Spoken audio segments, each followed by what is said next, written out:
Doctora Costa, por el desgarro de un nervio sensitivo durante el procedimiento. Eso ya lo vi. Doctora, una infección podría ser, ya lo vi. ¿Qué pasa si a un paciente les traigo el diente en el cuáles son los problemas? La lidocaína puede ser un aborto en pacientes hipotiroideos. ¿Qué consideraciones se tendría con la lidocaína? En pacientes hipotiroideos que son controlados, no hay ningún problema. En pacientes que no son controlados, se puede dar hipotensiones por el anestésico, o sea, hay que ir monitorizando la presión arterial.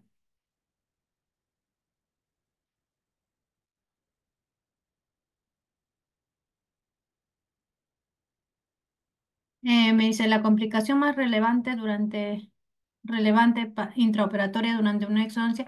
Complicaciones intraoperatorias y posoperatorias las vamos a ver en otra sección para ahí poder resolver esta pregunta. La lidocaína no es de clasificación B. Los anestésicos locales están en la categoría C. Ahora, por ejemplo, la lidocaína está en categoría B, la articaína está en categoría C, pero en general los anestésicos locales usados en odontología lo han catalogado como categoría C. Pero específicamente la lidocaína sí es de categoría B. ¿Cuánto la glucosa como máximo para cirugía? Ya, estos valores normales de coagulación y sangría.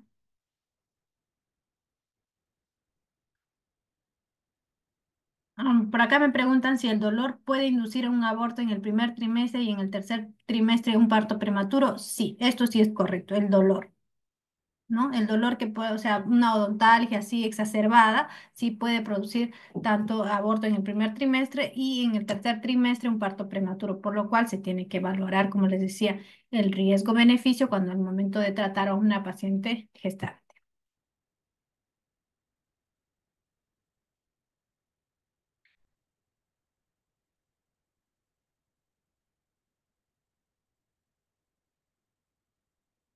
Bien, vamos a pasar a este siguiente tema, que viene a ser la exodoncia de dientes permanentes.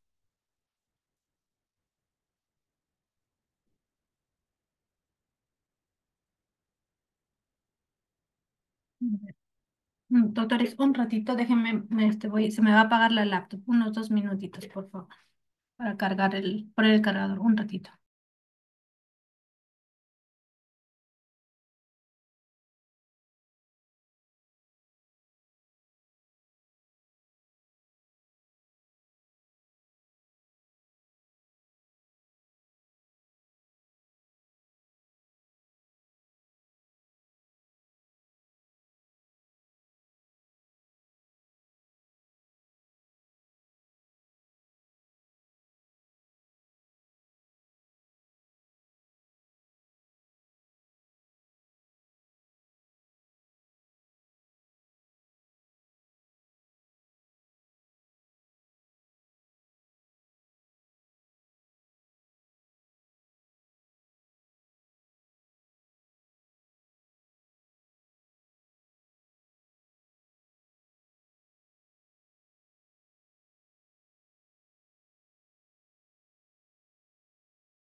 Ya.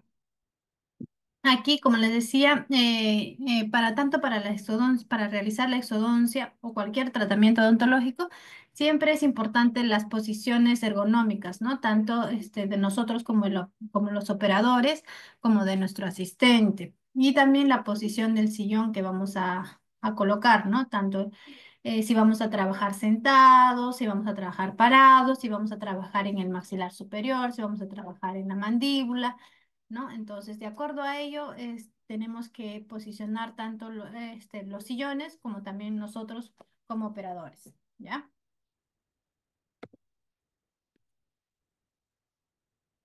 Ya. Dentro de la exodoncia de dientes permanentes, vamos a tener en consideración ciertos pasos, ¿no? Como les decía, hace rato hablábamos, por ejemplo, de los dientes, de los tiempos operatorios.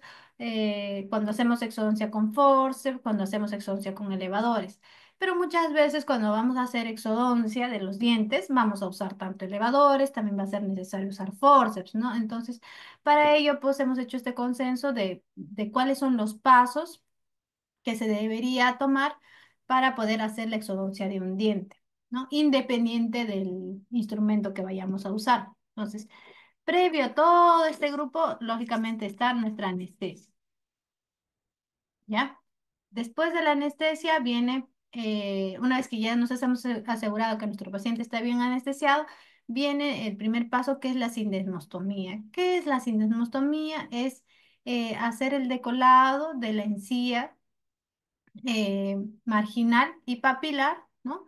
Con el objetivo de que luego nuestro instrumento, ya sea el elevador, ya sea nuestro forceps, pueda ingresar con mayor comodidad y sin poder dañar este tejido gingival, ¿no? Entonces, a este primer paso de decolar la encía se denomina la sindesmostomía, ¿ya? Luego de ello viene la luxación. La luxación podemos empezar haciéndolo con nuestro elevador, ¿no?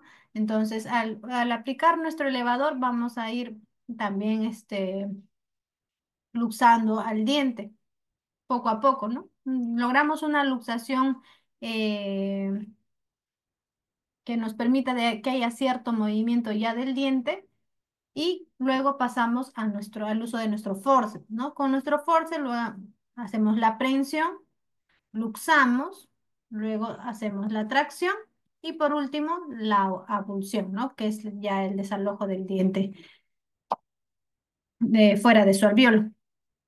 Entonces, son estos pasos los que tenemos que tener en consideración al momento de realizar la exodoncia de los dientes.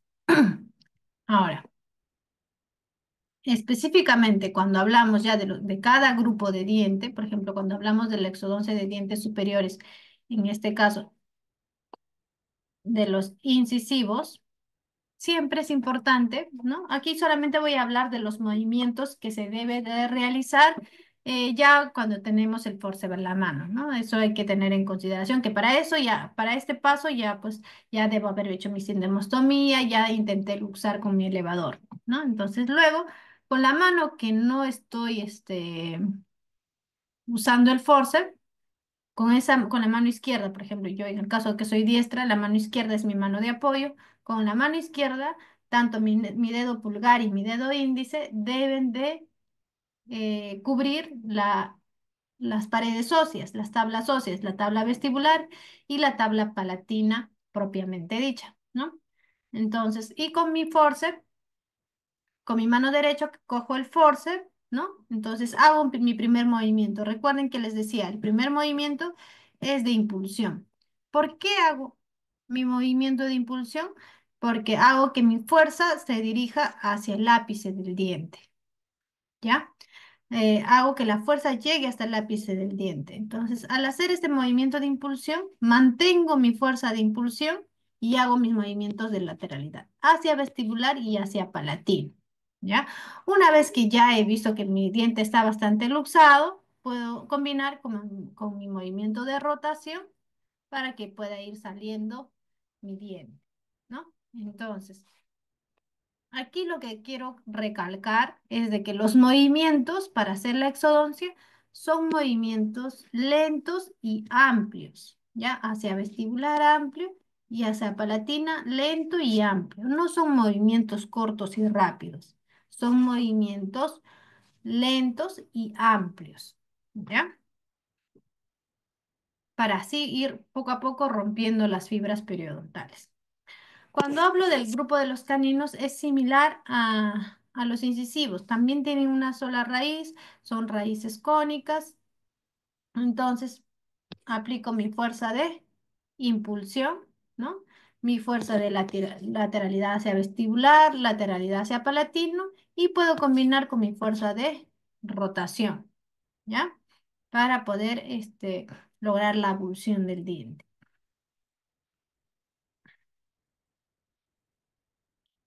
Con el grupo de los premolares, en el caso del primer premolar, se dice que hasta un 60% son birradiculares, ¿ya? Y entonces, por lo tanto, aquí sí ya no se recomienda hacer rotación porque se puede condicionar la fractura radicular. Entonces, en este caso, pues mi primer movimiento igual hacia apical, que es movimiento de impulsión, hacia vestibular, hacia palatino y luego mi movimiento de tracción hacia vestibular. ¿Ya? Siempre mi movimiento de tracción hay que tratar de tirarlo hacia vestibular porque esa es la tabla que más se expande, a diferencia de la tabla palatina. ¿Ya? Y también recuerden que los movimientos no son cortos y no son rápidos, ya son lentos. Y mi otra mano, no se olvide, la otra mano tiene que estar protegiendo las tablas óseas, la tabla vestibular y la tabla palatina, ¿ya? En el segundo premolar, el mayor porcentaje ya son unirradiculares, ¿ya? Podemos hacer movimiento de impulsión, movimiento hacia vestibular, movimiento hacia palatina y el movimiento de tracción nuevamente hacia vestibular. Luego tenemos ya en el grupo de las molares, ¿ya? En el grupo de las molares superiores por lo general son trirradiculares, a excepción del tercer molar superior, que muchas veces tienen sus raíces fusionadas, ¿no? Pero tanto el primer molar y el segundo molar son trirradiculares, ¿ya? En ese caso, pues recuerden que la mordiente del forceps va dirigida hacia vestibular, ¿ya? Entonces, en este también igual, para hacer la exodoncia de las molares igual, hago primer movimiento con mi forceps bien adaptado ya, mi movimiento de impulsión hacia el ápice y movimiento de hacia vestibular, ¿no? Comienzo manteniendo mi movimiento de impulsión. Es como si yo empujara mi diente, ¿no? Como si lo estuviera intentando meter. Con ese mismo movimiento me dirijo hacia vestibular, lento y amplio, y luego regreso hacia palatino, también lento y amplio, ¿ya?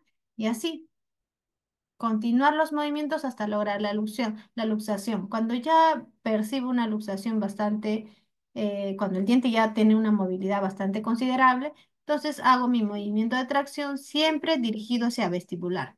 Aquí por dos razones. Porque uno, que les decía que la tabla vestibular es más elástica, tiende a expandirse más. Y la otra razón es por la dirección en la que tiene la raíz palatina, ¿no? Como la raíz palatina está dirigida hacia vestibular, en esa dirección es la que tenemos que hacer la tracción. Ahora, en los dientes inferiores, ¿no?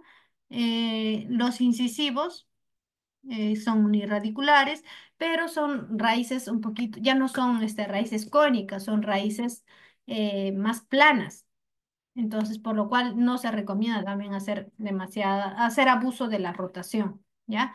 Se recomienda hacer el movimiento de impulsión, los movimientos de lateralidad, que es hacia vestibular, hacia lingual, y el movimiento de tracción hacia vestibular. En el grupo de los premolares, también. Aquí sí, los premolares inferiores, como tienen raíces cónicas, es una raíz única y son cónicas, vamos a tener que hacer el movimiento de impulsión, movimiento de lateralidad hacia vestibular, movimiento de lateralidad hacia lingual y podemos acompañarlo de movimiento de rotación al momento de la tracción. Y para el grupo de las molares, igualmente, ¿no? Aquí son birradiculares, hay que usar nuestro pico de loro, ¿no? Hacemos nuestro movimiento de impulsión, nuestro movimiento de lateralidad hacia vestibular, hacia lingual y nuestro movimiento de tracción, recuerden, hacia vestibular.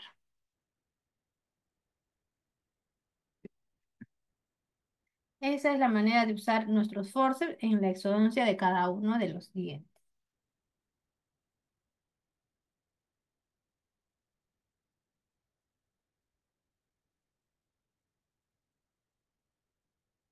Ahora, em, vamos a pasar a este otro tema. Voy a ver si tengo acá alguna pregunta. No, todavía no tengo preguntas. Ya, vamos a pasar a este siguiente tema que vienen a ser los accidentes y complicaciones en exodoncia. ¿ya? Eh, es importante cuando hablamos de accidentes y complicaciones, primero de esta parte, ¿no? De la prevención de las complicaciones. Nosotros, como operadores, como cirujanos, tenemos que prevenir y hacer que no se nos presenten las complicaciones, ¿no? A aquellos, de todas maneras, todos los que hacemos extracciones dentales, todos los que hacemos cirugía, siempre va a haber una que otra complicación. Eso es totalmente normal. No crean que, por ejemplo, a uno como especialista no se le va a complicar nada. Eso es completamente falso. Las complicaciones van a existir. Para aquel que hace, va a existir complicaciones. ¿Quién no va a tener complicaciones? Aquel que no hace. ¿Ya? Es así de simple. Pero sí, lo que tenemos que hacer es que esas complicaciones se presenten lo menor posible y lo segundo es estar preparado por si se presenta alguna complicación, ¿no? Entonces, dentro de este primer apartado de prevenir las complicaciones, uno es importante el conocimiento del paciente. ¿Cómo conozco al paciente? Por medio de la historia clínica.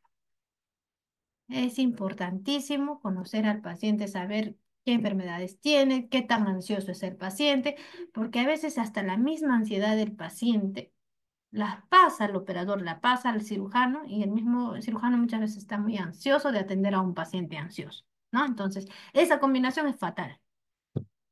Segundo, al hacer nosotros una buena historia clínica, al tener este buen conocimiento del paciente, vamos a realizar un diagnóstico acertado, ¿no? Y de acuerdo a ese diagnóstico, vamos a hacer un plan de tratamiento. Tengo que tener un plan de tratamiento, ¿no? Por ejemplo, ¿no? Al paciente, durante mi evaluación, durante mi historia clínica, vi que es una primera molar superior o una segunda molar superior, ¿no? Cuyas raíces están muy divergentes y están muy cerca, muy cerca al seno maxilar, ¿no? Es más, puedo decir que tiene un proceso periapical que está comprometiendo el seno maxilar. Entonces, cuando hago mi diagnóstico, le voy a decir, señor, tiene este diente con un granuloma periapical grande que está cerca al seno maxilar, ¿no? Etcétera. Dentro de mi plan de tratamiento le tengo que decir, señor, voy a sacar el diente, voy a tener que sacar el granuloma y probablemente exista una comunicación, ¿no? Si durante el procedimiento tengo veo, observo, hay signos clínicos de que haya comunicación, voy a cerrar esa comunicación como haciendo tal procedimiento, le voy a tener que recetar medicamentos, le voy a estar que controlar. Entonces, le estoy explicando todo mi tratamiento, ¿no? Y las posibles complicaciones que pudieran suceder. Y todo está en un plan, ¿ya? Otro es importante la competencia, ¿no? Si ya diagnostiqué que probablemente va a haber una comunicación mucosinusal, entonces tengo que preguntarme yo, ¿estoy preparado para poder hacer el cierre de una comunicación bucosinusal? Si lo estoy, soy competente, adelante, bien. Si no, es una posibilidad, puede pasar. Entonces mejor lo derivo al especialista, ¿no? O le explico al paciente, si es que sucede esto, te voy a derivar al especialista, ¿no? Ya, eso ya depende de cada uno como profesional. Y por último, la infraestructura, ¿no? Yéndonos al mismo caso. Ya, voy a tener una comunicación bucosinusal, estoy competente, yo me he preparado, ya, sé cómo hacer un cierre de comunicación. Ok, tengo todos los medios, o sea, por A o B, tengo buena aspiración, tengo buena iluminación, tengo buen instrumental que me va a ayudar a hacer un buen colgajo, o si voy a necesitar retirar la bola de bichat para poder cerrar la comunicación, tengo el instrumental adecuado. Si no lo tengo, pues no voy a poder resolver esa complicación y por intentar salvar voy a crear otras complicaciones que me voy a ir haciendo como una bola de nieve cada vez más grande, ¿no? Hay veces la infraestructura juega un papel muy importante. Eh, yo puedo ser muy competente, puedo ser muy buena especialista, pero si no estoy en un lugar donde la infraestructura no me ayuda, me voy a complicar, me voy a complicar. Entonces, ¿para qué me complico si es que no tengo buena infraestructura? ¿Sabe qué? Mejor me alquilo otro consultorio, consigo primero esto, lo otro, tengo, y cuando una vez que tenga una buena infraestructura, empiezo a hacer cirugía, ¿no? Y esto de verdad es bastante importante. Les digo así a manera de anécdota nada más. Una vez me llama, doctora, a las 9 de la noche, ¿no? Doctora, por favor, he estado tratando de sacar una tercera, pero no se ha podido, no sé si pueda venir al consultorio, que esto que el otro. Le digo, "¿Pero cuánto tiempo han estado resolviendo?" Me dice, no, ya estamos como 2 horas y media. Le digo, pucha, te recomiendo mejor que cierres la herida, le digas al paciente que venga de acá mañana, pasado mañana, le terminamos de hacer la cirugía, porque ahorita sí han estado 2 horas y media. Me dice, no, doctora, lo que pasa es que el paciente me quiere denunciar, ahorita está tomando fotos, está mandando videos, por favor ayúdeme, que eso que lo otro. Entonces, yo por ponerme al lado del colega, entonces digo, ya está bien. Incluso me dijeron, le voy a poner su taxi, ah, bueno, ya. Ok, acepté. Voy, ¿no? Voy, siempre que voy, voy con mi instrumental. Casi nunca voy con insumos, porque yo asumo que el que está haciendo cirugía tiene los insumos necesarios. Voy con mi instrumental, sí, ¿no? Entonces voy, agarro mi instrumental, me voy. Llego y créanme que en el consultorio la luz era muy bajita, la succión muy pésima, no tenían gasa, o sea, solamente que estaban usando algodón. No tenían gasa, solamente con algo. Y el algodón, cuando estamos haciendo una complicación, pues entra al alveolo y la pelusa tiende a quedarse, ¿no? Entonces no es adecuado, se tiene que tener gasa. No había gasa, no, o sea, era todo un caos, ¿no? De lo que debía haber resuelto esa complicación en unos 10 a 15 minutos, por gracia de Dios y el Espíritu Santo, digo yo, ¿no? O sea, metí así, porque no había ni buena succión, o sea, metí el elevador así al tanteo ya, algo que te da cierta experiencia, eh, y salió en media hora, ¿no? De algo que debía haber resuelto en 10 a 15 minutos, ¿no? Entonces, cosas así suceden, o sea, como manera de anécdota. Obviamente, le digo al otro, o sea, veo la radiografía, no era una cirugía compleja, o sea, no era la extracción de una tercera molar, no era de un diente retenido, era un tercer molar erupcionado, raíces cónicas, pero ¿qué es lo que le complicó al doctor? El no tener su infraestructura adecuada. Entonces, todo eso es importante, ¿ya? Entonces, ya metiéndonos ya después de esta anécdota dentro de las complicaciones, vamos a dividirlo en dos, intraoperatorias y posoperatorias. Dentro de las complicaciones intraoperatorias vamos a hablar primero de aquellas así de manera rápida, las que están ligadas a la anestesia local, ¿no? Dentro de los accidentes ligados a la anestesia local, algunos accidentes locales pueden ser, por ejemplo, un dolor anormal a la inyección, ¿no? Por lo general, debe haber cierta molestia, cierto dolor al momento de colocar el anestésico, pero no un dolor anormal. Hay veces los pacientes se quejan de mucho dolor. Es uno, porque hemos infiltrado al mismo nervio, ¿no? Es donde ahí sienten una descarga como una descarga eléctrica.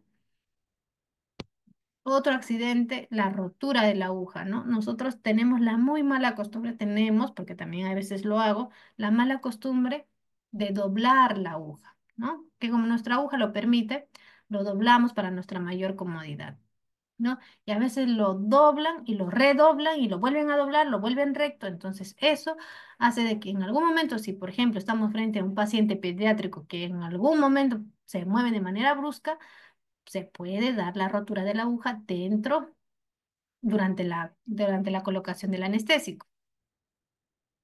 Otro, las lesiones nerviosas, como les decía hace rato cuando hablábamos de lo que es el neuroma traumático, ¿no? Lesiones vasculares cuando estamos infiltrando y inyectamos o infiltramos dentro de un vaso sanguíneo, pues se va a dar una lesión vascular, una pequeña. Inmediatamente terminamos de colocar y se forma una equimosis, ¿no? Un moretón ahí. Eso es porque hemos dado a un vaso sanguíneo. ¿Ya? ¿Se puede generar trismo? Sí, sobre todo cuando hemos anestesiado muy cerca del ligamento, ¿ya? O también dentro del músculo. Otro, las reacciones locales, ¿no? Alguna reacción local dentro de que pueda condicionar el mismo medicamento, el anestésico en este caso, o el enfisema subcutáneo, ¿no? Cuando ingresa aire comprimido eh, al espacio subcutáneo, ¿no? Se van a sentir, se va a inflamar el tejido y se van a sentir crepitaciones, ¿ya? Esto pasa cuando hacemos demasiada presión manual. Recordemos que nuestro anestésico, nosotros infiltramos bajo presión manual. Si esta presión manual es demasiado rápida y, y el cartucho ya contenía aire comprimido, podemos condicionar un enfisema subcutáneo por anestesia local, ¿ya? Ahora, dentro de los accidentes generales, vamos a tener aquellas reacciones vagales como la hiperventilación, en el cual el paciente se empieza a hiperventilar, a respirar de manera muy rápida. Entonces, ahí el paciente está expulsando, no está tomando mucho oxígeno y está expulsando mucho CO2 muy rápido. Entonces, en algún momento se va a cansar y va a terminar en un síncope, o sea, desmayándose. Entonces, para evitar eso, cuando empezamos a ver que el paciente está hiperventilando, lo que podemos hacer es colocar una bolsa de papel, o si ya no tenemos bolsa de papel, una bolsa de plástico, y hacer que el paciente respire ahí, ¿no? En esa bolsa, dentro de esa bolsa, para que así que todo el CO2 que está eliminando no lo pierda demasiado rápido.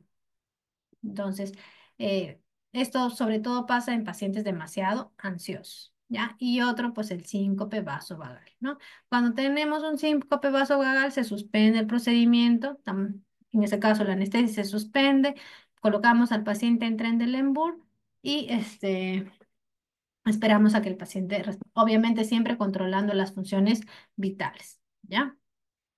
Ahora, en accidentes alérgicos, aquí básicamente si el paciente presenta alguna reacción alérgica al medicamento que estamos eh, infiltrando, en este caso el anestésico, lo más grave que puede ser, pues, es un shock anafiláctico, ¿no? Si se pudiera dar el shock anafiláctico, está caracterizado cuando el paciente tiene taquicardia, hipotensión y broncoespasmo. O sea, el paciente empieza a tener, su corazón empieza a latir muy rápido, la presión se le baja y no puede respirar, ¿no? Hay obstrucción de las vías aéreas por broncoespasmo. Entonces, en este caso sí es necesario activar nuestro sistema de emergencia, eh, administrar epinefrina, hidrocortisona, algún antihistamínico y si es necesario hacer RCP, ¿no?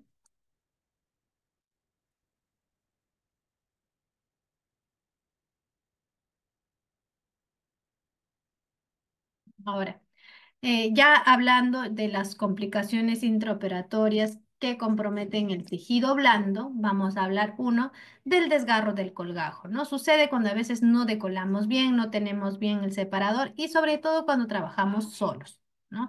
Recuerden que cuando hacemos cirugía se tiene que trabajar a cuatro manos, ¿no? Una persona tiene que estar ayudándonos a separar los tejidos, ¿ya? Entonces, se puede dar el desgarro de colgajo, las heridas por punción o también por estiramiento o abrasión, ¿no? Como vemos acá, por ejemplo.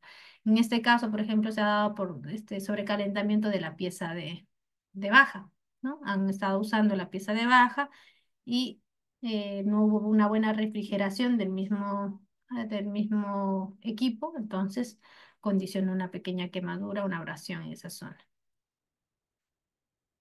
Ahora, otras complicaciones ya ligadas a los problemas con el diente a extraer. La más clásica, la fractura de la raíz, ¿no? Recuerden que una vez que ocurra una fractura radicular, ya no es una exodoncia convencional, ya pasa a una exodoncia quirúrgica donde tenemos que hacer nuestro colgajo, ver bien, identificar la raíz, si necesito hacer ostectomía, si necesito hacer odontosección de la raíz, lo tengo que realizar, ¿no? Otro es el desplazamiento de la raíz, o sea que la raíz se nos vaya a otro espacio, por ejemplo, al seno maxilar, ¿no? Muy característico, que a veces estamos intentando sacar una raíz y hacemos mucha fuerza hacia apical y lo que condicionamos es que se fracture el piso del seno maxilar, se perfore la membrana de Schneider o el antro de Highmore y que la raíz se pase al seno maxilar. Entonces, eh, ahorita vamos a ver cómo es que se puede hacer su tratamiento. Y otro es el diente perdido en la faringe, ¿no? Que estamos sacando el diente. y en un descuido se nos pasó, ¿no? El paciente se lo pasó. Si es una raíz pequeña, no condiciona nada, pues lo va a expulsar en 1 o 2 días, ¿no? No hay problema en el baño. Pero si son dientes por completo, eh, pueden llegar a obstruir la vía aérea, sí. Ahora, otras complicaciones con los dientes adyacentes, ¿no? Puede ser, por ejemplo, cuando nos apoyamos, no en el hueso, sino en el diente, uno que es fracturar una restauración de un diente o desalojar una restauración, ¿no? Sobre todo aquellas restauraciones que a veces están un poco desbordantes, interproximales, se puede llegar a desalojar, sí. Otro, cuando nos apoyamos en el diente, la luxación de un diente adyacente, o sea, la luxación que lo movemos al otro diente, el diente de al lado, ¿no? Y la extracción de un diente incorrecto, sobre todo cuando no hemos hecho un diagnóstico acertado, ¿no? Cuando son lesiones a estructuras óseas, tenemos la famosa fractura de tabla, ¿no? La fractura del proceso alveolar, de tabla ósea vestibular. Luego, en el caso de terceras superiores, por lo general siempre se da lo que es la fractura de la tuberosidad del maxilar, ¿no? Y algo más grave que involucra la estructura ósea viene a ser la fractura mandibular, ¿no? Sobre todo en aquellas dientes, la exodoncia de terceros molares, por profesional no competente, se puede llegar a dar esta fractura mandibular. A otras lesiones a otras estructuras adyacentes, por ejemplo, las lesiones a nervios regionales, como les decía, la parálisis de Bell, ¿no? Cuando infiltramos a la parótida, cuando hacemos lesión a la articulación temporomandibular, ¿no? Muchas veces estamos con el paciente mucho tiempo con la boca abierta que condicionamos la luxación de la articulación, ¿no? Entonces, para ello, obviamente el paciente, una vez que le pidamos que cierre la boca, y no lo va a poder hacer, el paciente va a estar con la boca abierta, entonces lo que hay que hacer es nuestra maniobra de Nelaton. ¿En qué consiste la maniobra de Nelaton? Nuestro dedo pulgar, ambas manos, dedo pulgar por dentro de la boca apoyado en las caras oclusales de las molares y por fuera los otros dedos bordeando el cuerpo de la mandíbula y hacemos estos movimientos. Hacia abajo es como si estuviera abriendo más la boca, forzando más, hacia atrás y hacia arriba, ¿no? Y ahí vamos a ver cómo, y vamos a sentir cómo es de que se reacomoda el cóndilo en la cavidad glenoidea. Y esto lo podemos acompañar de un vendaje para que impedir que el paciente pueda abrir la boca. Lógicamente hay que decirle al paciente que dieta licuada, por lo menos unos 2 días, que no esté abriendo y masticando, porque lógicamente sí va a haber dolor a nivel del ATM. Como les decía hace rato, una de las complicaciones también que se puede presentar puede ser una comunicación bucosinusal, ¿no? Eh, es indispensable siempre contar para ello con estudios radiográficos adecuados, ¿no? Mira, no, solo el 13% está asociado a la exodoncia de terceros molares superiores. Mayormente está asociado a la exodoncia de primer y segundo molar. También cuando se da fractura radicular durante el procedimiento, ¿no? Sobre todo de la primera y segunda molar, si se da una fractura radicular, muchas veces terminan en comunicación bucosinusal. Y también se da mayormente en pacientes con mayor edad. ¿Por qué? Porque a mayor edad el seno se neumatiza más, se hace más grande, entonces está mucho más cerca de la raíz.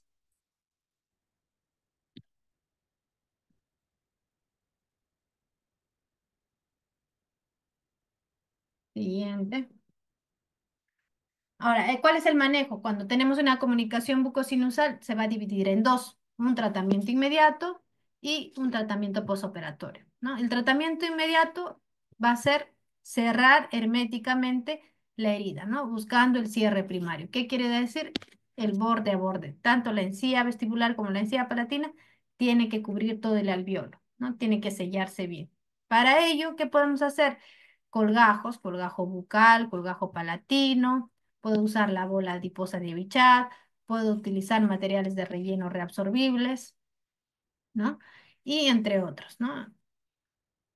Hasta mallas de titanio hemos usado para poder cerrar comunicaciones más grandes, claro, ¿ya?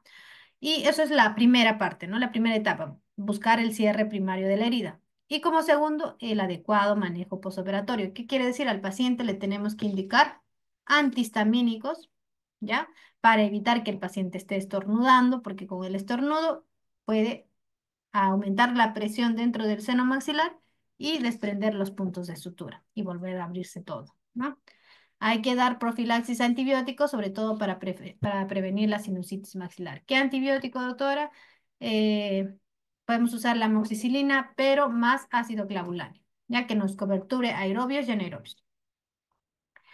Y otro es paciente no debe hacer maniobras de soplar ni estornudar, ¿no? Para eso le damos los antihistamínicos, pero al paciente hay que indicarle que no puede soplar, no puede sonarse la nariz, no, por lo menos por un promedio de 7 a 10 días.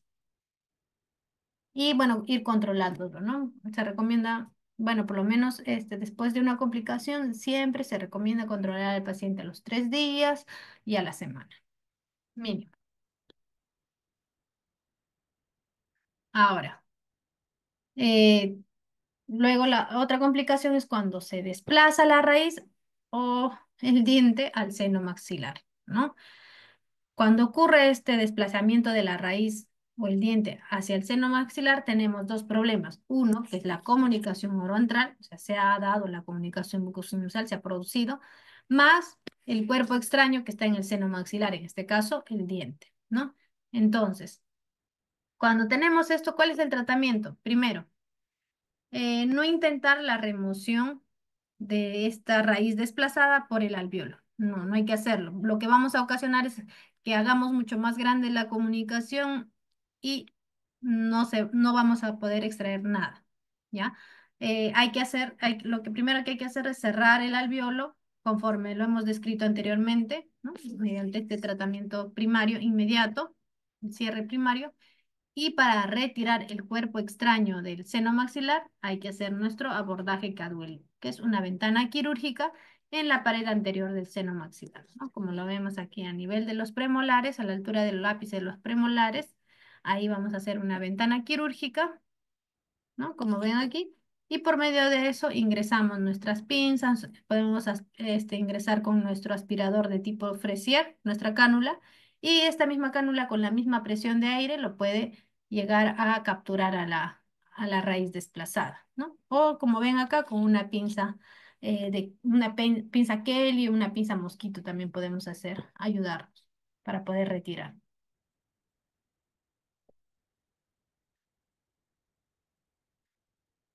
Y por último tenemos otra complicación que se puede dar tanto intraoperatoria y posoperatoria, viene a ser la hemorragia, ¿no? La hemorragia, cuando se presenta intraoperatoriamente, o sea, durante el procedimiento, hay que evaluar, ¿no? Si, cómo es el sangrado, ¿no? Si el sangrado es bastante profuso, o sea, es bastante, hay que ver la limitación del profesional, si voy a poder o no voy a poder controlar ese sangrado, ¿no? Si no voy a poder, es mentira dejar estar ahí aspirando, aspirando, haciendo que el paciente siga perdiendo sangre. En algún momento se nos va a descompensar el paciente, ¿no? Entonces hay que ver bien si vamos a poder resolverlo, si no inmediatamente ya nuestra red de apoyo, llamar al especialista que venga a colaborarnos, ¿no? Segundo, hay que ver si el sangrado por lo general proviene de hueso. Esto siempre hay que tener en mente, ¿no? Por lo general siempre proviene de hueso, ¿no? Lo otro que hay que tener que en consideración hay que hacer, no hay que estar aspirando, aspirando, no. Lo que estamos haciendo con aspirar, mientras tenemos una hemorragia y estamos aspirando, lo que vamos a producir es que siga sangrando, estamos estimulando que siga sangrando, nunca va a calmar ese sangrado. O sea, Dejamos el aspirador por un rato, agarramos un paquetón de gasa y hacemos compresión física. Si el paciente puede morder, podemos. Si no, nosotros mismos con nuestros dedos hacemos compresión física sobre el alveolo, ¿no? Como les decía, no es 1 minuto, no es 2 minutos, no. De preferencia entre 5 a 10 minutos, de preferencia a los 10 minutos, ¿no? 10 minutos ahí controlados con el reloj, bien presionado, ¿no? Esto lo que va a hacer es de que el sangrado disminuya y podamos ver de dónde proviene el sangrado, ¿no? Ahora, podemos hacer uso también de infiltrar anestésico con epinefrina porque eso nos va a ayudar también a que disminuya un poco el sangrado y por el vasoconstrictor, ¿no?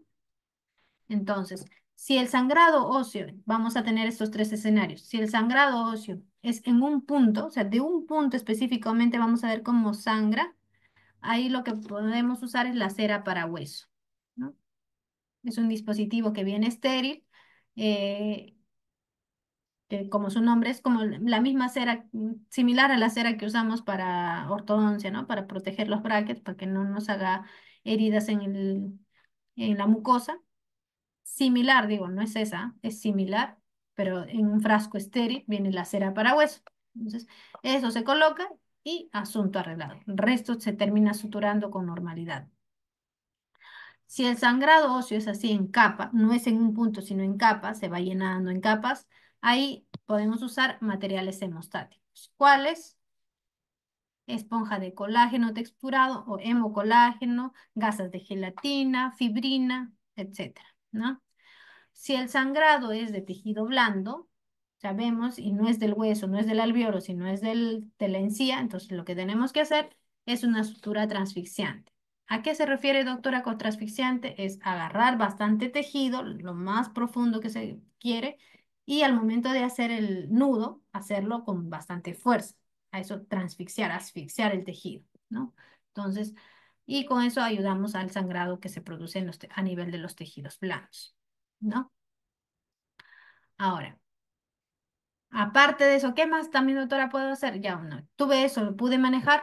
Si el paciente, obviamente, el paciente no es anticoagulado, el paciente no es, sino que el sangrado se dio por el mismo procedimiento quirúrgico, lo que me puedo ayudar es con indicar al paciente al que me ayuda el ácido tranexámico, recetarle, ¿no? Ácido tranexámico, que es un antifibrinolítico que me va a ayudar al control de sangrado, ¿no? El ácido tranexámico viene de 250 miligramos en tabletas, ¿no? Que le puedo dar cada 8 horas por 2 días o cada 12 horas por 2 días, dependiendo del grado de sangrado que tuvo el paciente, ¿ya? Y bueno, cuando el sangrado es posoperatorio, o sea, ya el paciente se fue a casa, se fue bien de la consulta, tuvo sangrado posoperatorio, hay que averiguar las causas, ¿no? Porque ¿qué ha pasado? Muchas veces puede pasar por los cambios de presión en la boca. ¿Qué quiere decir? Es que que el paciente ha estado enjuagándose, escupiendo, haciendo bastante presión en la boca, puede condicionar, o que haya aumentado la presión arterial, o que haya existido un traumatismo a nivel de la zona operatoria. Si es en ese caso, lo primero que el paciente va a llegar a la consulta, va a llegar con toda la boca llena de sangre, ¿no? Entonces, tranquilos, limpiamos, lavamos con suero fisiológico, aspiramos todos esos coágulos que ya están ahí en boca por demás, hacemos que se enjuague bien el paciente y identificamos el punto de sangrado. Y de acuerdo a ello le damos tratamiento de acuerdo a lo que ya hemos visto anteriormente. Ahora, esas son causas locales, ¿no? Si por A o B, pese a lo que hemos hecho, el paciente sigue teniendo sangrado, pese a que yo he colocado bien mi hemocolágeno, he colocado bien mi sutura y el paciente por encima de eso sigue sangrando, entonces hay que buscar y pensar que de repente tenga una causa general, ¿no? Que el paciente tenga alguna alteración de la coagulación o que el paciente sea un anticoagulado y no nos ha mencionado o nos hemos olvidado preguntar, ¿no? Entonces hay que buscar una causa general. En caso tenga pues alguna alteración de una coagulación, no hay nada que hacer, lo único que hay que referir al paciente, que se vaya por emergencia, le hagan sus pruebas de coagulación y le tienen que transfundir, ¿no? Como les decía, ya sea plaquetas, ya sea factores de la coagulación o también paquetes globulares que puede ayudar. ¿Ya?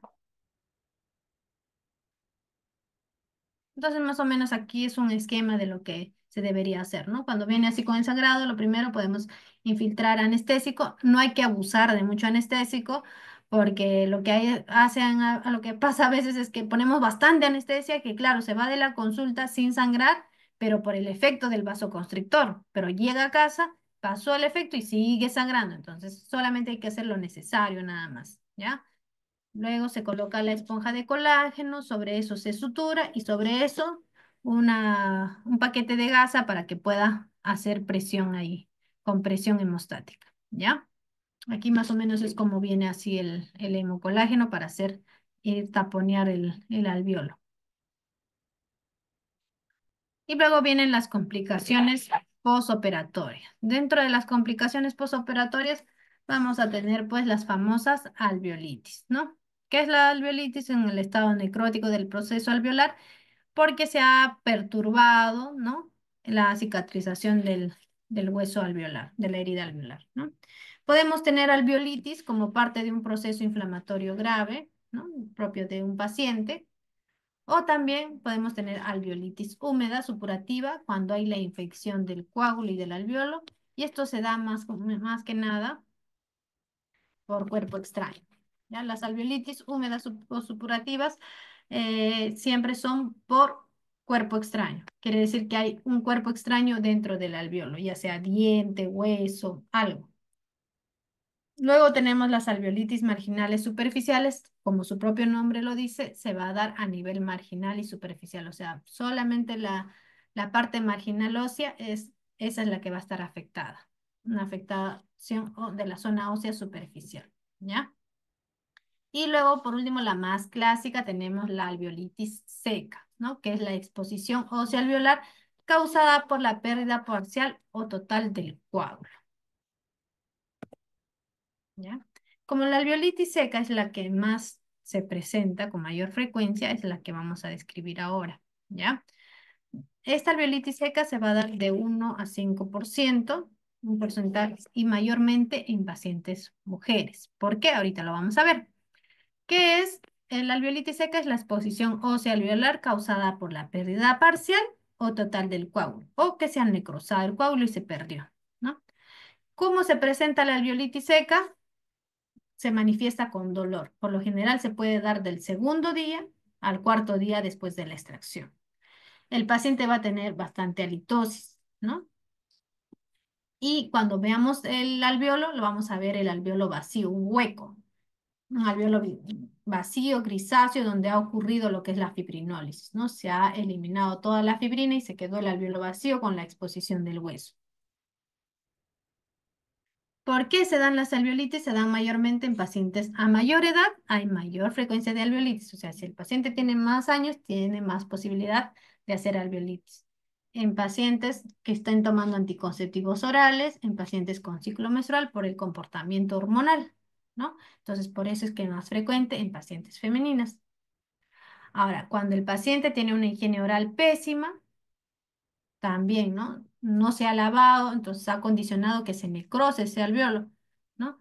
Entonces puede ocurrir la pérdida de ese coágulo y se da la alveolitis seca. También cuando se da una alveolitis seca, cuando el procedimiento era muy difícil, ¿no? Fue muy complicado, demoró mucho tiempo, entonces es más propenso a que se haga una alveolitis. ¿Cuál es el tratamiento para una alveolitis? Abundante irrigación, perdón, abundante irrigación, que quiere decir lavar, lavar, lavar el alveolo y colocar un apósito de protección. Doctora, ¿debo curetear? No, solamente lavar. Estamos hablando de una alveolitis seca, no hay cuerpo extraño. Lo único que vamos a ver es un alveolo vacío. Entonces, ese alveolo vacío tiene que estar limpio, lo tenemos que lavar, lavar, lavar. Lavamos todo, retiramos con el lavado, con la fuerza del lavado, se va a retirar todo lo que es si hay restos de comida, ¿sí? Se va a expulsar gracias al lavado. Y luego, una vez que esté limpio, vamos a colocar un apósito de protección. ¿Qué apósito de protección, doctora? Podemos usar desde eugenato, ¿no? Unas tapitas de eugenato. No lo coloco a presión en todo el alveolo, solamente una tapita. ¿no? Como protección del alveolo y eso lo tengo que ir cambiando cada 2 días o cada 3 días máximo, ¿no? Lo retiro, vuelvo a lavar el alveolo y lo vuelvo a colocar un nuevo apósito, un nuevo genato. ¿Qué más puedo usar? Puedo usar el Alviolex, también puedo usar el Albiogil, ¿no? Que son medicamentos o que son productos que ayudan también que actúan como apósito de protección, ¿no? ¿Hasta cuándo, doctora, voy a colocar el apósito de protección? Hasta que el paciente, una vez que yo retire el apósito y lave el alveolo, ya no tiene dolor, hasta ese momento coloco el apósito de protección. Porque, ¿por qué le duele al paciente cuando tiene una alveolitis seca? ¿Por qué le duele al paciente? Porque el hueso está expuesto, ¿no? Entonces, al estar el hueso expuesto, es sensible a cualquier estímulo. Entonces, cuando ya le deje de doler al paciente es porque ya se está formando de tejido de cicatrización a nivel de las paredes óseas. Entonces, hasta ahí es necesario el apósito de protección. Doctora, ¿le doy antibióticos? No. ¿La alveolitis seca es una infección? No es una infección, ¿ya? ¿Le puedo dar un analgésico? Sí. Cualquier analgésico. A ver, por acá me pregunta. Tengo preguntas por acá. Dice, ¿cómo se llama la maniobra de reducción cuando la luxación es de un solo cóndilo mandibular? Se llama la maniobra de Dupuis.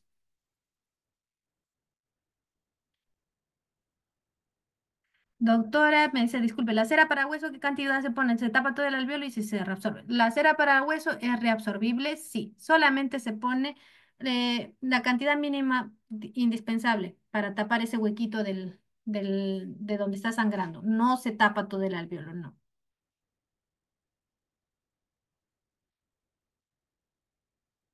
No, la cera de alveolo, la cera para hueso, perdón, no es el alveolex, que es, no.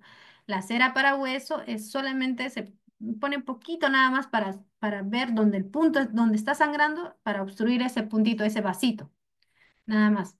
Y luego el resto se lo puedo poner hemocolágeno y sobre eso suturar, ¿no? Y sí, se reabsorbe solo la cera para hueso. El alveolex también se tiene que cambiar. El Alviolex y el Albiogil se supone que no se debería cambiar. Ahora, en mi experiencia, o sea, porque eso se reabsorbe solo, pero en mi experiencia, yo como teniendo los pocos años de experiencia que tengo, o sea, a mí se me hace mucho más fácil trabajar con el eugenato. Yo no uso Alviolex, no uso Albiogil. ¿Por qué? Uno, porque el Albiogil yo le coloco, lo he usado, sí, ¿no? Pero no me gusta porque lo pongo y luego esto se me contamina, como el alveojil es como gasa deshilachada con medicamento, con eugenol, entonces algo así tiene la consistencia del alveojil, entonces eso se rellena el alveolo, pero eso también retiene la comida, entonces hay veces viene el paciente y me dice, doctora, me sigue molestando, entonces yo quiero cambiarlo y cuando lo saco salen pedazos y le causa más dolor al paciente, no se me es práctico. Entonces, por eso no uso albiogil ni albiolex.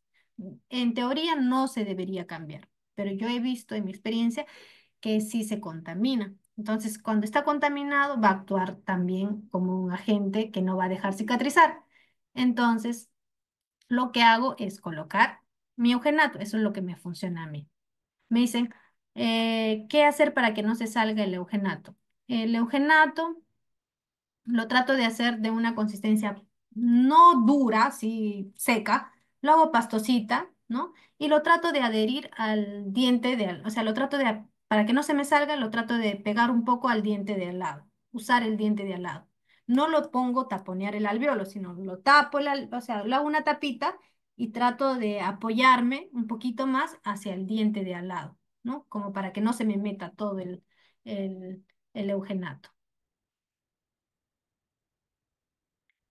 Recomendaría las gasas yodoformadas. Las he usado también las gasas yodoformadas, pero en otros tratamientos más complejos como son la marsupialización, ¿no?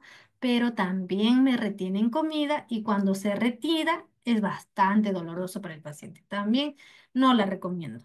O sea, pero por ejemplo, para cuando hacemos una marsupialización de una ránula, sí o sí tengo que usar gasa yodoformada para dejarlo ahí. ¿no? Eso en procedimientos quirúrgicos un poco más complejos. O sea, pero para una alveolitis o para una prevención de alveolitis, dejar una gasa iodoformada, no, no la recomiendo.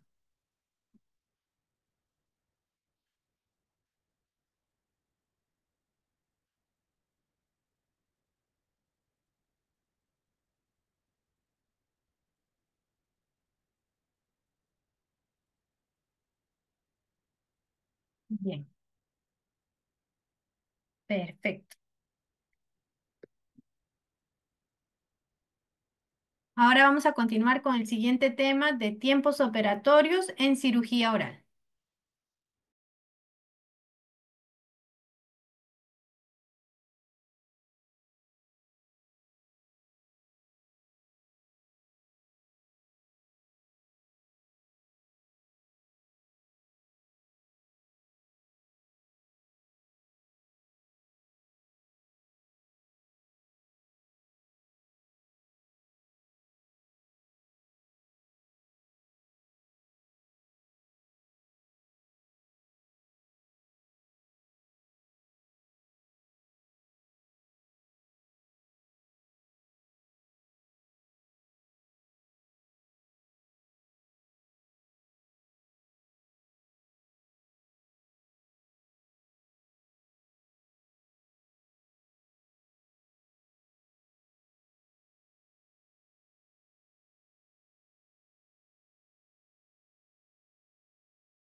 Ya, estaba hablando con el micrófono apagado. Ya, doctores, vamos a hablar ahora sobre lo que son los tiempos operatorios en cirugía oral. Dentro de los tiempos operatorios, es importante también, o sea, todo procedimiento quirúrgico es parametrado, ¿no? O sea, tiene sus pasos. Y como cualquier procedimiento quirúrgico, cuando hacemos cirugía oral, no dista mucho de ella, ¿no? Y toda intervención quirúrgica va a estar conformada de diéresis, de la diéresis, que es el momento de la incisión de los tejidos, de la intervención quirúrgica propiamente dicha, ¿no? Y por último, de la síntesis, que viene a ser la sutura o cierre de los tejidos.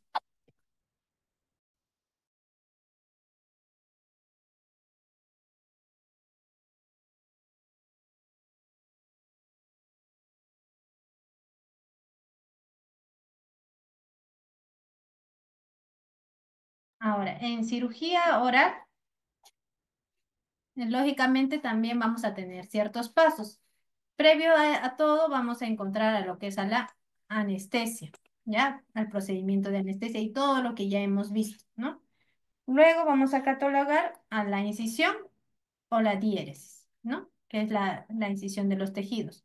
Luego, como segundo paso, vamos a tener al despegamiento de nuestro colgajo, que puede ser mucoperióstico, puede ser mucoso, de acuerdo a lo que vayamos a realizar. Luego, vamos a tener la técnica operatoria propiamente dicha, donde puede abarcar la osteotomía, que es la corte o sección del hueso, o la ostectomía, ¿no? Que es la eliminación del hueso. También después, una vez que hagamos nuestra técnica operatoria propiamente dicha, terminemos, hay que restaurar la zona operatoria y por último terminar con la sutura. Cada uno de estos tiene principios y lo vamos a ir viendo ahora.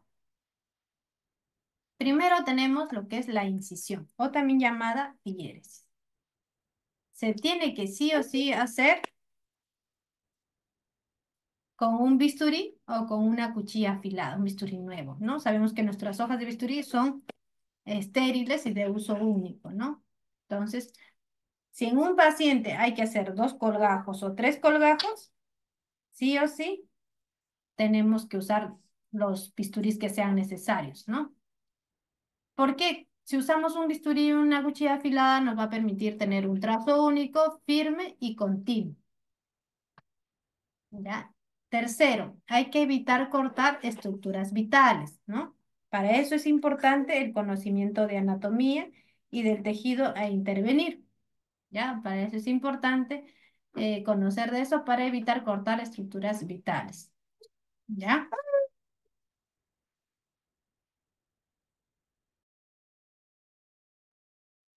Otro principio de la incisión es realizar, perdón.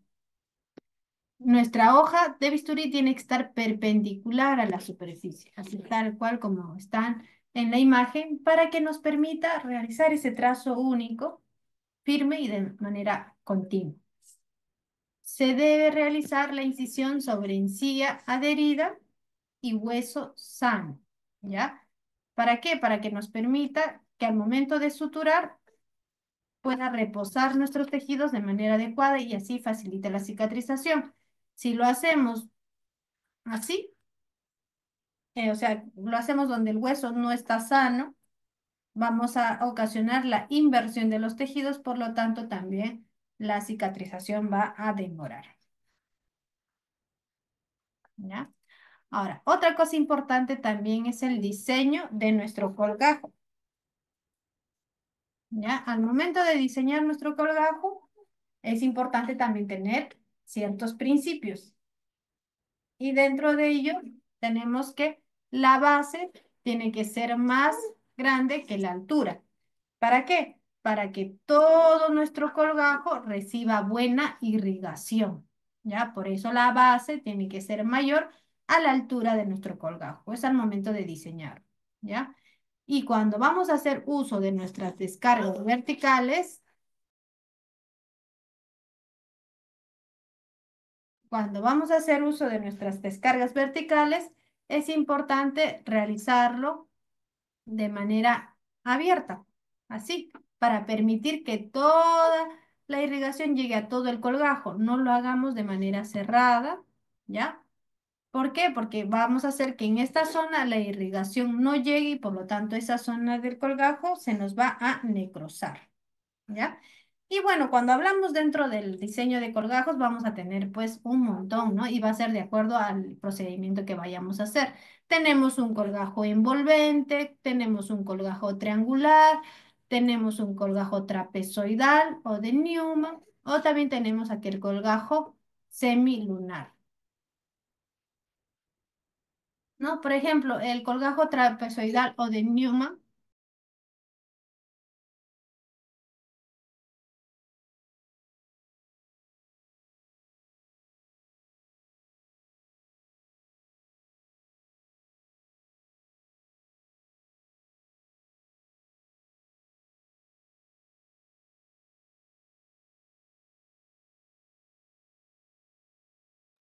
El colgajo trapezoidal nos proporciona un excelente acceso y permite que la cirugía se realice en más de uno o dos dientes, ¿no?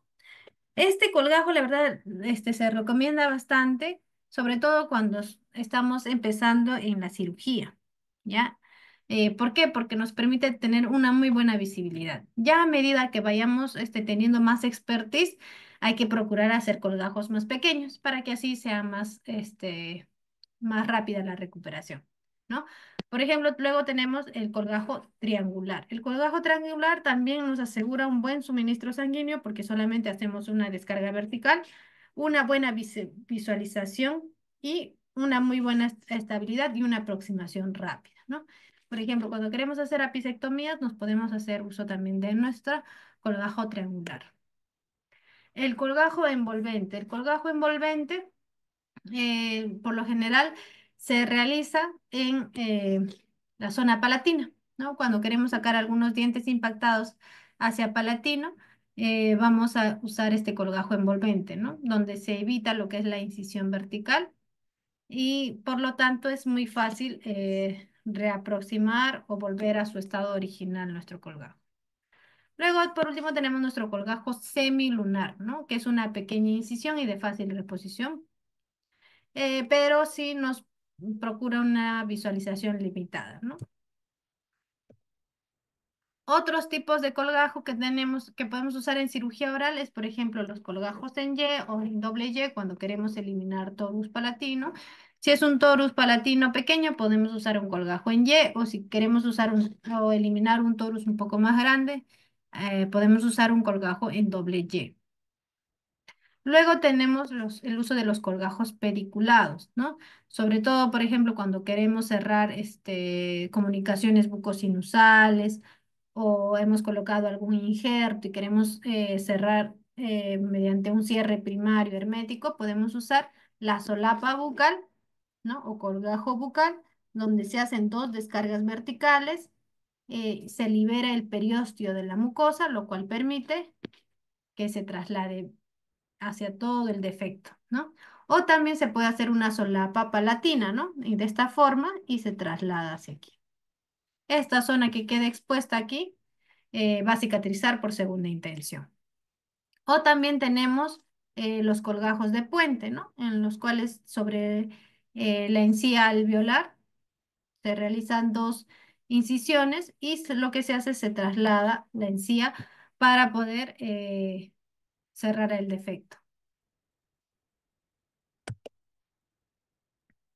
La siguiente parte es cuando hacemos el despegamiento del colgajo mucoso o mucoperióstico. Va a depender, pues, si hacemos eh, un colgajo mucoso, ¿no? Solamente vamos a abarcar solo la mucosa, o si vamos a debridar tanto la mucosa y el periósteo, ¿no? En donde vamos a tener que incidir en un solo momento la mucosa, la submucosa y el periósteo y dejar expuesto el hueso, ¿no? En cirugía oral o para exodoncia de dientes, por ejemplo, lo que usamos mayormente es el colgajo mucoperióstico, ¿ya? Para el decolado o el despegamiento de este colgajo, pues hay que usar nuestros periostótomos de tipo FRIR, nuestras legras de tipo FRIR, y la parte más, con el filo, va a ir pegadita al hueso, ir desprendiendo, ¿no? Y levantando el colgajo hasta poder evidenciar el tejido óseo. Luego se realiza lo que es la osteotomía o la ostectomía, si es que así se requiere, ¿no? ¿Y cuál es la diferencia? Osteotomía viene a ser el corte o la sección del hueso, ¿no? Cuando hago un pequeño corte o una sección en el hueso. Y la ostectomía es la exéresis o eliminación del hueso. Si tengo un diente impactado y necesito liberar el hueso que está alrededor de la corona, estoy haciendo ostectomía, ¿no? Si quiero, por ejemplo, regularizar el hueso de un alveolo, ¿no? Eliminar las crestas óseas, estoy haciendo ostectomía, ¿no? Si, por ejemplo, quiero realizar una fractura, en el caso, por ejemplo, nosotros en cirugía hacemos Lefort, Lefort 1 o una Obegesser para cirugías ortognáticas, ahí es así, ahí sí diseño un corte y lo que hago es una osteotomía, ¿ya? Para hacer ostectomía puedo usar material rotatorio, puedo usar el escoplo, puedo usar la pinza gubia o puedo hacer la lima para hueso. Con todo esto estoy realizando ostectomía, ¿ya? Ahora, dentro de la técnica operatoria, pues podemos hablar de una simple exéresis de un tejido, la remodelación de una zona, la restauración de un alveolo o la evacuación de un quiste, por ejemplo, ¿no? Eso va a depender de cada procedimiento quirúrgico que se vaya a requerir. Luego tenemos lo que es la restauración de la zona operatoria, ¿no? En este vamos a tener en consideración que primero, eliminar todos los restos de tejido patológico, ¿no? Para ello, usamos nuestras curetas de alveolo, retirar todo el tejido patológico y más si nuestra radiografía de diagnóstico hemos evidenciado algún tipo de tejido periapical. Entonces, hay que curetear bien, ¿ya? Retirar los cuerpos extraños de la herida. Puede ser cuerpo extraño dental, puede ser cuerpo extraño óseo o algún otro, ¿ya? También hay que regularizar las crestas óseas rugosas o bordes afilados, ¿no? Para ello usamos nuestra pinza gubia, nuestra lima para hueso. Siguiente, tenemos que realizar una adecuada hemostasia, ¿no? Vemos de que se esté formando un buen coágulo, revisando la hemostasia, ¿no? Luego, retirar los restos de tejido traumatizado. Hablamos de la encía, ¿no? Del tejido blando. Si todo está bien, regularizamos bien y si no hay tejido traumatizado, hay que cortarlo y eliminarlo mejor. Siempre hay que irrigar abundante el campo operatorio para poder observar y ver bien que esté todo quedando de manera adecuada. Y por último, se termina con la sutura. La sutura también tiene objetivos y tiene principios. Primero, ¿cuál es el objetivo? Reposicionar los tejidos, ¿no? De nuestro colgajo hay que reposicionarlo. ¿Qué más? Conseguir la coaptación de los bordes, o sea, que los bordes queden juntos y adaptados. Eliminar los espacios muertos, porque al haber espacios muertos, cuando existe espacios muertos, lo que condiciona es que se forme demasiado exudado, o sea, que haya una inflamación. Entonces, al eliminar espacios muertos, controlamos este exudado, ¿ya? Entonces, ¿cuáles son aquellos principios de la sutura? Tenemos uno. Primero, la sutura se pasa en el colgajo móvil. Se pasa primero en el colgajo móvil y luego en el colgajo que está adherido, ¿no? Entonces, segundo, los puntos de sutura deben coger más tejido de la zona profunda que de la zona superficial, ¿no? Entonces, como lo vamos a ver aquí, en esta imagen, ¿no? Vamos a coger más de la zona profunda que de la zona superficial. Y así vamos a ver que la parte B va a ser mayor que A. ¿Qué nos va a conseguir esto? Que nuestros bordes se viertan, o sea, se vayan hacia afuera. Y eso facilita la cicatrización, ¿ya? Y tercero, las agujas deben atravesar espesores iguales en ambos lados. O sea, si aquí cogí 1 centímetro, 1 centímetro. Igual tengo que coger en el otro lado. Y también de la línea media tienen que ser equidistantes. Ya no puedo coger de un lado poquito y del otro lado más. No, porque voy a condicionar que se me monten los bordes de la herida y eso no facilita.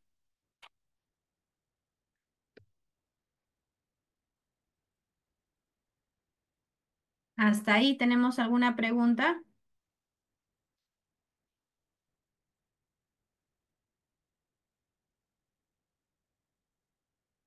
Creo que sí, tengo acá. Ah, ya, me preguntan aquí, la incisión para los torus mandibular sería envolvente. En la zona lingual de la mandíbula, también, al igual que que en el paladar, no se recomiendan las incisiones verticales, ¿ya? Por lo general se hace, por lo que se recomienda, colgajos envolventes.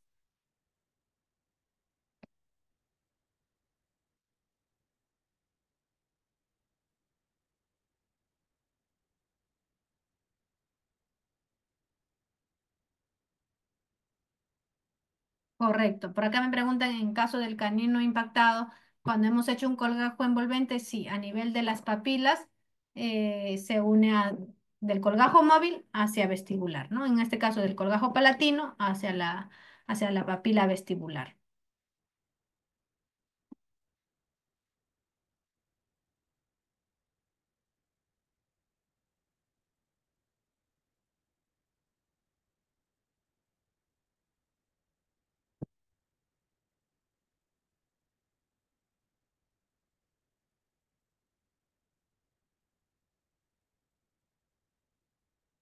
Bien, doctores, ¿tienen alguna otra pregunta? Porque ya a partir de este tema, sí ya esto ya corresponde a la segunda parte.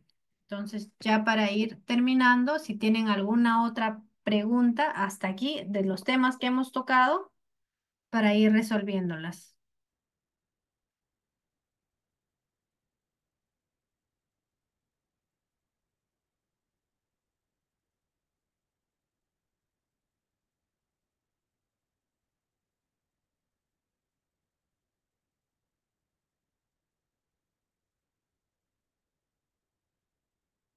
Estoy viendo si se me ha ido alguna pregunta. ¿Qué pasa?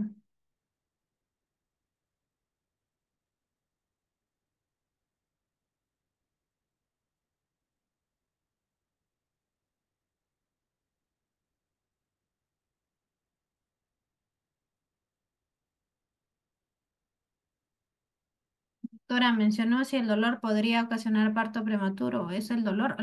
No, decía que el dolor en particular, o sea, el dolor en particular, o sea, no necesariamente si es un dolor dental o un dolor, no, en sí el dolor de cualquier zona del cuerpo puede sí condicionar parto prematuro en el tercer trimestre o en el primer trimestre podría asociarse a riesgos de aborto, ¿no? Por eso es que se recomienda evaluar el riesgo-beneficio y sobre todo calmar el dolor a la paciente, ¿no? Porque en sí el dolor y todo lo que desencadena el mecanismo del dolor puede sí condicionar parto prematuro. Por eso me estaban preguntando. Dice, ¿para cirugías periapicales se sigue recomendando el semilunar o se puede usar el trapezoidal? Eh, Siempre está indicado que para la semilunar está asociada a cirugías periapicales, ¿ya? Pero, ¿qué es lo que recomiendo? Eso es lo que está indicado en la literatura. Pero yo recomiendo, si es un cirujano que recién se está entrenando, puede usar su colgajo trapezoidal o su colgajo triangular, que le va a dar mayor visibilidad. Ya a medida que ya tenga mayor expertise, va a ser suficiente con un colgajo semilunar, ¿no? Porque un colgajo semilunar rápidamente nos va a permitir realizar nuestra cirugía periapical, ¿no? Una pisectomía.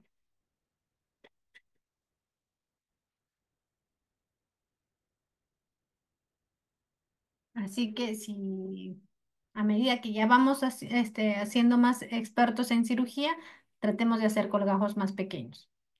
¿Cuál es la indicación de una semilunar? Es para realizar apisectomías. Pero con un trapezoidal, con un triangular también puedo hacer apisectomías, sí. Y es más, me va a dar mayor visibilidad. Ahora, si por A o B tengo un proceso apical bastante grande que requiero, hay veces no una semilunar no es suficiente. Eso va a depender también de cada caso. Por acá me preguntan si la alveolitis seca no se considera infección, solo una complicación posexodoncia. La alveolitis seca es una complicación posoperatoria y es un proceso inflamatorio, pero no es una infección, ¿ya? A diferencia de la alveolitis húmeda, la alveolitis húmeda sí es un proceso infeccioso. Ahí sí vamos a encontrar secreción purulenta, y por lo general la alveolitis húmeda va a ser en reacción a un cuerpo extraño, mientras que la alveolitis seca no es una infección.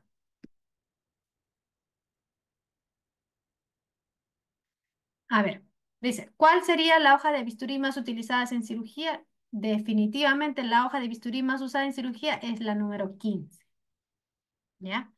Ahora, ¿usamos la hoja de bisturí número 11? Sí. ¿Para qué? Para drenaje de abscesos. ¿Usamos la hoja de bisturí número 12? Sí. ¿Para qué? Para operculectomías, por ejemplo, o para gingivectomías, ¿no? Por acá me preguntan si en la alveolitis seca sí hay que curetear. No, en la alveolitis seca no se curetea. En la alveolitis húmeda sí hay que curetear y sí hay que retirar el cuerpo extraño. Ah, correcto, doctor. Doctora, ya se corrigió la doctora. Sí, en la alveolitis húmeda, al haber secreción purulenta, al haber un cuerpo extraño, sí o sí tengo que curetear y retirar el cuerpo extraño.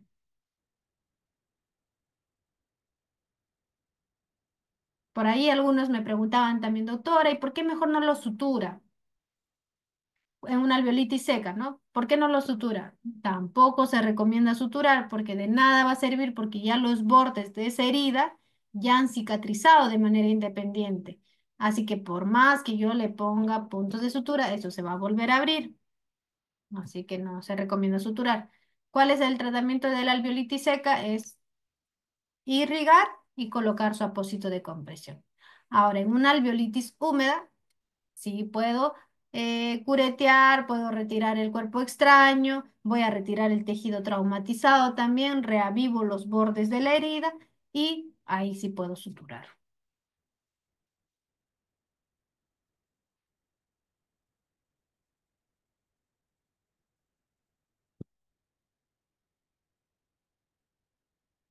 Doctora, ¿para qué quiere colocar las esponjas hemostáticas? ¿En qué casos? ¿En alveolitis?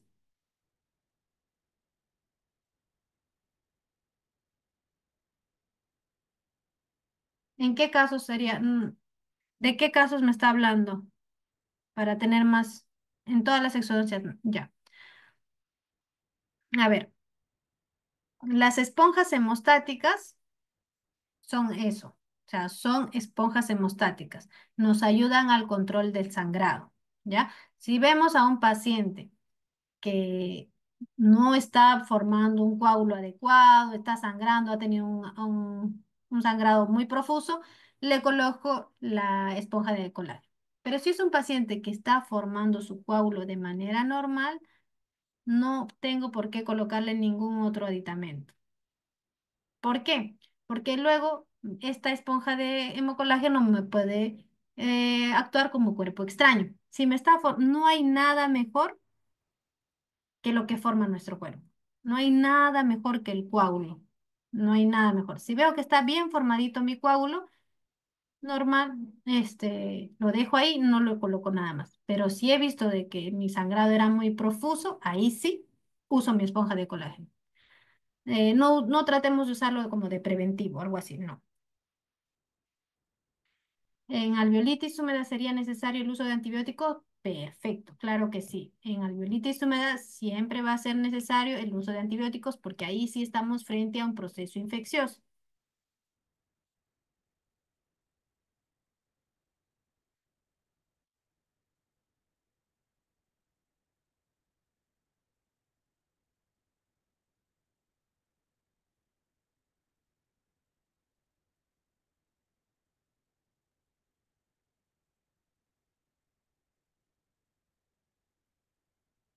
Listo, doctores, creo que ya no tenemos ninguna otra pregunta o no sé, a ver si tienen alguna otra pregunta, sino ya para dar por finalizada esta clase.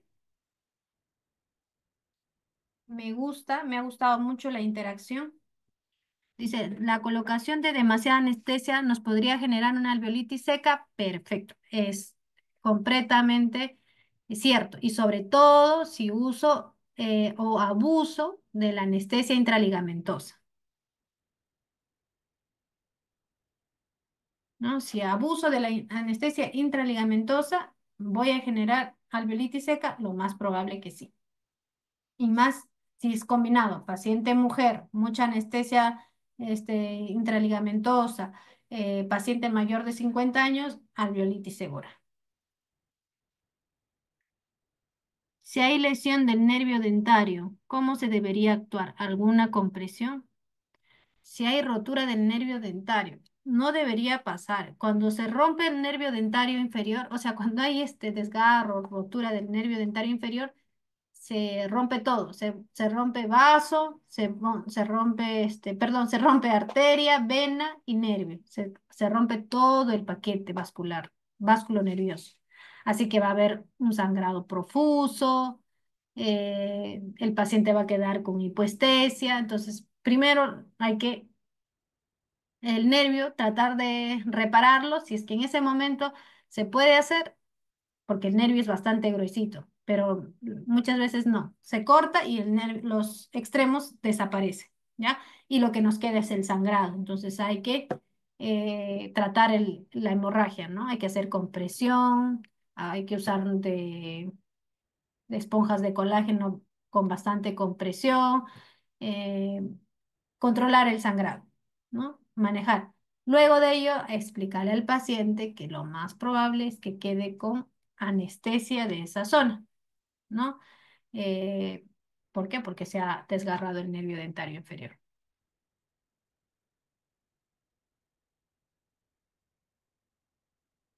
Y hay lesión, eso es lo que se debería actuar. Ahora, ¿cómo se recupera el nervio dentario? Pues se podría reparar con microcirugía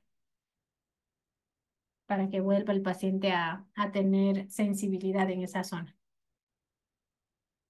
Ahora, por acá me preguntan, ¿la complicación más común es el desgarro del nervio lingual más que el dentario inferior? Sí. ¿Y por qué sucede el del nervio lingual? Porque hacemos nuestro colgajo hacia lingual. Cuando hacemos, por ejemplo, cirugías de terceras molares, algunos cometen el error de hacer la descarga hacia lingual. Toda la descarga, y cuando veamos exodoncia de terceros molares, les voy a explicar, es hacia vestibular. Pero cuando nos vamos hacia lingual o tratamos de buscar el diente hacia lingual, ahí donde vamos a encontrarnos con nuestro nervio lingual que está más superficial.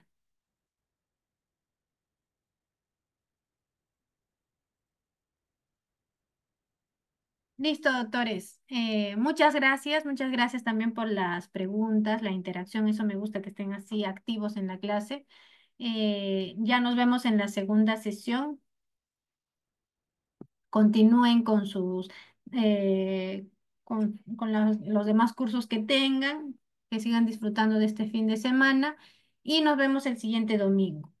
Bien, muchas gracias, doctores, a ustedes. Gracias.